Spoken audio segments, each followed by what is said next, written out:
یہ ہمارے لیے فائدہ مند بات ہے. انشاءاللہ ایک کالر ہمارے درمیان موجود ہے. السلام علیکم. السلام علیکم. وعلیکم السلام. کون اور کہاں سے بات کریں؟ میں ٹولی چوکی سے محمد علی انصاری بات کر رہا ہوں. محمد علی انصاری صاحب. جی صاحب. میرا سوال ہے کہ حضور اکرم صلی اللہ علیہ وسلم جی جب نماز پڑھتے تھے اتحیات کے بعد جی کیا وہ درود شریف پڑھتے تھے؟ انشاءاللہ ضرور آپ کا سوال پوچھیں گے. شکریہ جناب. ٹولی چوکی سے محمد انصاری صاحب فرماتے ہیں کہ نبی کریم صلی اللہ علیہ وسلم جس وقت نماز ادا کرتے ہیں اتحیات میں بیٹھتے ہیں تو کیا درود شریف آپ پڑھا کرتے تھے؟ بھئی ان کے پڑھنے کے بعد ہی تو ہم کو حکم والا کہ پڑھنے کے لیے. پھر یہ سوال کیا ہے پوچھنے کا؟ یعنی حضور اکرم صلی اللہ علیہ وسلم کی اتباع ہمارا فرض ہے اور اللہ کے نبی صلی اللہ علیہ وسلم نے جو کام کیا ہے اسی پر ہم کو عمل کرنا ہے اور حضور نے جو بتایا ہے اسی کے اوپر ہم کو عمل کرنا ہے. ہماری سلسلے محترمہ کو سوال کیا. انشاءاللہ اس چیز کو ہم آگے بڑھائیں گے. ہماری سلسلے گفتگو حضرت علی کرم اللہ وجہہ کی شہادت، عبد الرحمن بن ملجم وہ اپنے سازش رچے آئے وہ لوگ تمام، اس کے آگے اللہ کے نبی صلی اللہ علیہ وسلم اس وقت یہ خارجی فرقہ وجود میں آیا اور یہ خارجی فرقہ تو اللہ کے حضرت علی بن ابی طالب سے نبردآزما بھی ہوا. حضرت علی بن ابی طالب ان کی سرکوبی کے لیے مجاہدین اسلام کو جب بھیجا تو 5000 سے زیادہ خارجی فرقے کے لوگ بھی ختم ہو گئے. تو اسی میں سے عبد الرحمن ابن ملجم حضرت علی بن ابی طالب سے یعنی انتقام لینے کی غرض سے جب وہ آ گیا، ان لوگوں کے پیش نظر جو بات تھی کہ آپ قرآن کو اپنا حکم بنائیں اور پھر ان دونوں لوگوں کے اوپر کیوں تمام معاملے کو رکھ دیے، ان لوگوں کا ایک سوال اس انداز سے تھا. حالانکہ حضرت علی بن ابی طالب نے حضرت عبداللہ ابن عباس کو وہاں پر ان کے افہام و تفہیم کے لیے ان کے سوالات کے جوابات دینے کے لیے آپ نے بھیجا تھا ان کو. لیکن اس کے باوجود بھی یہ فرقہ یعنی قابو میں آنے کے بجائے وہی بغاوت پہ اکسا اور اس کے بعد یہ تمام انجام سامنے آیا کہ حضرت علی بن ابی طالب 17 رمضان المبارک کو فجر کے وقت آپ پر حملہ کیا گیا. حضرت علی کرم اللہ وجہہ کی شادی بی بی فاطمہ رضی اللہ تعالی عنہا سے جو ہوتی ہے اس تعلق سے کچھ تفصیل بتائیں. حضرت علی بن ابی طالب کی جو شادی ہوئی حضرت بی بی فاطمہ سے، یہ تو حضرت نبی کریم صلی اللہ علیہ وسلم نے فرمایا کہ اللہ تعالیٰ نے اپنے ایک نیک بندے علی بن ابی طالب کا نکاح بیت معمور میں فاطمہ بنت محمد کے ساتھ کیا ہے اور مجھے اس بات کا حکم دیا گیا ہے کہ میں آپ لوگوں کے سامنے ایجاب و قبول کراؤں. اس وقت اللہ کے نبی صلی اللہ علیہ وسلم نے مدینہ منورہ کے اور مکہ مکرمہ کے جو معزز لوگ تھے ان لوگوں کو آپ نے بلایا اور ان کے سامنے اس بات کا اللہ کے نبی صلی اللہ علیہ وسلم نے فرمایا کہ اللہ تعالیٰ نے اپنے ایک بندے کا نکاح بیت معمور میں کیا ہے اور آپ کے سامنے میں ایجاب قبول کراؤں. اس انداز سے حضرت بی بی فاطمہ حضرت علی بن ابی طالب کے حق میں آئیں. حضرت علی بن ابی طالب جب تک حضرت بی بی فاطمہ رہے کوئی اور نکاح آپ نے نہیں کیا، لیکن آپ کے اس دنیا سے پردہ فرمانے کے بعد 8 شادیاں آپ نے کی اور اس کے بعد آپ کو 14 لڑکے اور 70 لڑکیاں یعنی ہوئی، یعنی 31 جملہ آپ کی اولادیں ہیں جو کربلا معلیٰ میں اپنے بھائی حضرت امام حسین کے ساتھ ایک کے بعد دیگر ایک تمام درجے شہادت میں فائز ہو گئی. حد یہ کہ حضرت امام حسین کے ایک صاحبزادے تھے زین العابدین، جن کی وجہ سے آج یہ جو ہاشمی فرقے کی جو نسل چل رہی ہے، امت محمدیہ سے جو وابستہ نسل چل رہی ہے، وہ انہی کی دین ہے. ناظرین اکرام، میں آپ لوگ سے ایک سوال رکھنا چاہتا ہوں نشا ٹی وی کی جانب سے. آپ فوراً کال کر کے اس چیز کی ہمیں اطلاع دیں، ہمیں بہت خوشی ہوگی کہ نبی کریم صلی اللہ علیہ وسلم کی صاحبزادیاں کتنی تھیں اور ان کے نام کیا تھے. آپ ہمیں کال کر کے انشاءاللہ بتائیں، ہم آپ کا کال اس میں شامل کریں گے انشاءاللہ تعالیٰ. بی بی فاطمہ رضی اللہ تعالیٰ عنہا کا ذکر چل رہا ہے، تو بی بی فاطمہ رضی اللہ تعالیٰ عنہ کا جب ذکر چل رہا ہے تو آپ کی کتنی اولادیں آپ کے بطن مبارک سے؟ حضرت بی بی فاطمہ سے حضرت امام حسن اور امام حسین اور محسن پیدا ہوئے. محسن کا بچپن میں انتقال ہو گیا. 3 لڑکیاں ان کے بدن سے حضرت زینب اور حضرت ام کلثوم بھی ہوئی. جی، بعد یہ تو کربلا معلیٰ میں حضرت زینب بھی تھیں، حضرت ام کلثوم بھی تھیں، یہ تو شریک رہیں. اور حضرت امام حسن کو جو زہر دے دیا گیا اور اس کے بعد حضرت امام حسین یعنی 60 ہجری تک آپ بقید حیات رہے اور 61 ہجری میں 10 محرم کو آپ کی شہادت واقع ہوتی ہے. امام حسن رضی اللہ امام حسین کی امام حسین رضی اللہ تعالیٰ. حضرت امام حسن کو تو جعدہ بن اشعث کے ذریعے زہر دیا گیا اور جعدہ بن اشعث کے ذریعے زہر دینے کی وجہ یہ تھی کہ معاویہ سے جو معاہدہ ہوا تھا اس معاہدے کی روح سے معاملہ یہ تھا کہ حضرت معاویہ کے بعد حضرت امام حسن خلیفہ منتخب ہوں گے، اس لیے کہ حضرت علی بن ابی طالب کی شہادت کے بعد لوگوں نے حضرت امام حسن کو اپنا خلیفہ منتخب کر لیا اور 6 مہینے تک آپ کی خلافت چلی، اور اس کے بعد حضرت معاویہ نے کہا یا تو خلافت سے دستبردار ہو جاؤ یا جنگ کرنے کے لیے تیار ہو جاؤ۔ حضرت امام حسن نہیں چاہتے تھے کہ بندگان خدا کا خون بہے اور ان کی خلافت چلے، اس لیے آپ خلافت سے دستبردار ہو گئے 6 مہینے بعد۔ اور اللہ کے نبی صلی اللہ علیہ وسلم کی وہ پیشن گوئی جو حضور نے فرمائی تھی کہ میرے بعد خلافت 30 سال چلے گی، اس کے بعد ملکیت میں تبدیل ہو جائے گی، وہ بات وہ اللہ کے نبی صلی اللہ علیہ وسلم کی حدیث مکمل پوری اس انداز سے ہوئی کہ حضرت امام حسن کی 6 مہینے کی تمام خلافت چلی۔ اور حضرت امام حسن کو جب جادہ بن اشعث کے ذریعے زہر دے دیا گیا تو اس وقت آپ کا عجیب حال ہوا۔ حضرت امام حسین نے پوچھا کہ بھائی جان کیا ہوا؟ تو کہا کہ کسی نے زہر دے دیا۔ کہا کہ پھر اس سے کہا کہ نئی مخلوق میں دیکھ رہا ہوں اور دل کی یہ کیفیت ہے، جگر پارا پارا ہو گیا ہے۔ تو اس وقت حضرت امام حسین نے اصرار کیا کہ آپ بتائیے کہ زہر دینے والے کا کون تھا۔ تو کہا کہ اگر میں بتلا دوں اور دراصل وہ نہ ہو تو ایک بے گناہ مارا جائے گا، اس لیے میں اپنے معاملے کو اللہ پر چھوڑتا ہوں۔ یہ حضرت امام حسن تھے جن کا بہت بڑا دل تھا اور جنہوں نے اپنے قاتل کے تعلق سے بھی کسی قسم کی بات کو افشا کرنا نہیں چاہا، اور حضرت امام حسین نے اس معاملے کو پوچھنے کے باوجود انہیں جب کوئی جواب نہیں ملا۔ زہر کا معاملہ جو آ رہا ہے جادہ بن اشعث، یہ جادہ بن اشعث کون اور ان کا کیا رشتہ ہے؟ جادہ بن اشعث کو دراصل یزید نے یہ کہا تھا کہ اگر تم امام حسن پر یعنی غالب آ جاؤ، یعنی ان کو ختم کر دو یا ان کو شہید کر دو تو میں تم کو اپنے ہاتھ میں لاؤں گا۔ چنانچہ یہ جادہ بن اشعث نے یہ ناپاک سازش کے تحت ان کو زہر دے دیا، اور زہر دے دینے کے بعد جب یزید سے اس نے اپنی شادی کے تعلق سے کہا تو اس نے کہا کہ امام حسن کے تم ہاتھ میں نہیں رہ سکی، ان کو تم زہر دینے میں کامیاب ہو گئی، تو میرے ساتھ تم کیا زندگی کر سکتے ہو؟ اس انداز سے انہوں نے اس کو دھتکار دیا۔ یہ معاملہ ایسا ختم ہوا۔ نبی کریم صلی اللہ علیہ وسلم کے چھوٹی صاحبزادی بی بی فاطمہ رضی اللہ تعالیٰ عنہ، آپ کے وفات کے بعد حضرت علی کرم اللہ وجہہ نے جو نکاح کیے، کن کن عورتوں سے نکاح کیا؟ ارے حضرت اسماء بنت عمیس سے آپ نے شادی کیا۔ ایک کالر لے لیتے ہیں انشاءاللہ تعالی۔ السلام علیکم۔ السلام علیکم۔ ہلو السلام علیکم۔ وعلیکم السلام۔ کون اور کہاں سے بات کر رہے ہیں میڈم؟ جی میں ممتاز صاحب سے بات کر رہی ہوں۔ جی حضرت محمد مصطفیٰ صلی اللہ علیہ وسلم کی لڑکیوں کا نام؟ جی فرمائیے۔ حضرت قاسم رضی اللہ تعالیٰ عنہ۔ جی حضرت قاسم رضی اللہ تعالیٰ عنہ۔ قاسم رضی اللہ، جی۔ حضرت ابراہیم رضی اللہ تعالیٰ عنہ۔ جی۔ حضرت عبداللہ رضی اللہ تعالیٰ عنہ۔ جی۔ لڑکیوں کے نام؟ جی۔ حضرت زینب رضی اللہ تعالیٰ عنہ۔ جی۔ نہیں، حضرت زینت رضی اللہ تعالیٰ عنہ۔ جی ہلو جی بولیے بولیے۔ ماشاءاللہ ممتاز باغ سے محترمہ کال کر رہے تھے اور نبی کریم صلی اللہ علیہ وسلم کے صاحبزادوں کا نام آپ نے بتایا کہ قاسم رضی اللہ تعالیٰ عنہ، ابراہیم اور عبداللہ۔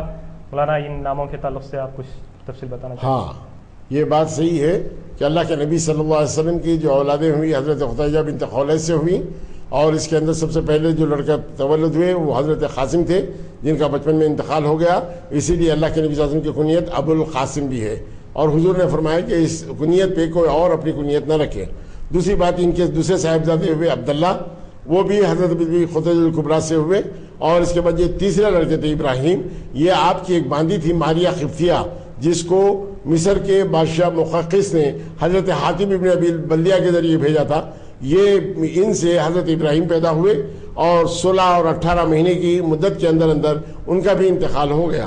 یہ اللہ کے نبی صلی اللہ علیہ وسلم کی نرینہ جو اولاد تھی وہ بچپن ہی میں وفات پا چکی۔ 3 نام آپ کے صاحبزادوں کے، قاسم، ابراہیم، عبداللہ رضی اللہ تعالیٰ عنہ اجمعین۔ 2 نام اکثر لوگوں میں گشت کرتے ہیں، طیب اور طاہر، ان کے تعلق سے کچھ تفصیل بتائیں۔ یہ ان کی کنیت ہے، کن کی؟ حضرت قاسم کی اور حضرت عبداللہ کی، طیب اور طاہر، یہ ان کے نام نہیں، نام ان کے قاسم اور عبداللہ ہیں۔ جی سبحان اللہ۔ ایک کالر ہمارے درمیان موجود۔ السلام علیکم۔ السلام علیکم۔ جی بولیے میڈم۔ لڑکیوں کے نام؟ جی حضرت زینت رضی اللہ تعالیٰ عنہ۔ جی۔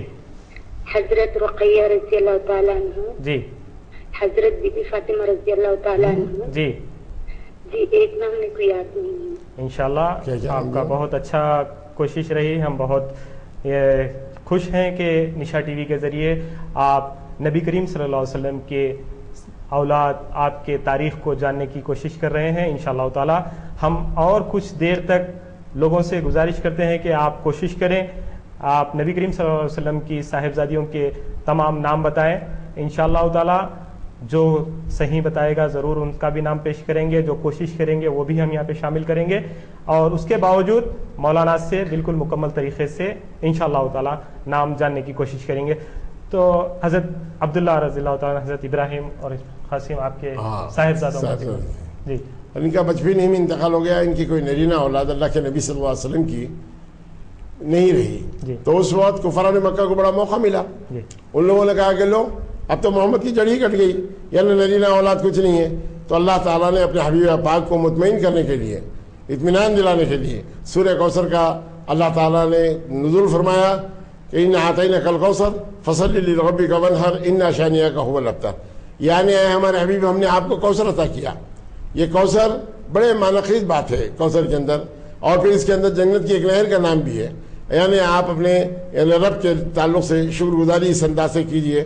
اور رہا جو یہ کہہ رہا ہے کہ جڑ کٹ گئی, وہی جڑ کٹے ہوئے لوگ ہیں. یعنی اللہ نے بڑا انعام نبی کریم صلی اللہ علیہ وسلم کے اوپر کیا. جب یہ آیہ کریمہ نازل ہوئی تو اس وقت کے موقع کے مناسبت سے جو کام کیا جاتا تھا کس انداز سے کیا گیا؟ بھئی ایسا ہے, یہ عمر بن عاص کا ایک باپ تھا, عاص بن وائل جس کا نام تھا. اس نے یہ بات کہی تھی کہ اب ان کی جڑ کٹ گئی, لیکن اللہ تعالیٰ نے اپنے حبیب پاک کو پورے طور پر مطمئن کیا کہ اے ہمارے حبیب آپ مت گھبرائیے, ہم نے آپ کو کوثر عطا کیا. یعنی خیر کثیر کو بھی کوثر کہتے ہیں, اور جنت کی ایک نہر کا نام بھی کوثر ہے. یعنی آپ اپنی قربانی بھی دیجئے, اور وہی جو آپ پر یعنی اس انداز کی بات کر رہا ہے وہی لعنتی ہے. انشاءاللہ تعالی ناظرین, ابھی ایک وقفے کے بعد میں ہم آپ کے درمیان موجود رہیں گے, آپ جائیے گا نہیں. آپ کو یہ جاننے کی سہولت دی جا رہی ہے کہ نبی کریم صلی اللہ علیہ وسلم کے صاحبزادیوں کے نام کیا ہیں اور کتنے ہیں. انشاءاللہ تعالی ہم مختصر سے وقفے کے بعد آپ کے سامنے دوبارہ حاضر ہوں گے اور اس تعلق سے ضرور تفصیل حاصل کر کے دیں گے. خدا حافظ.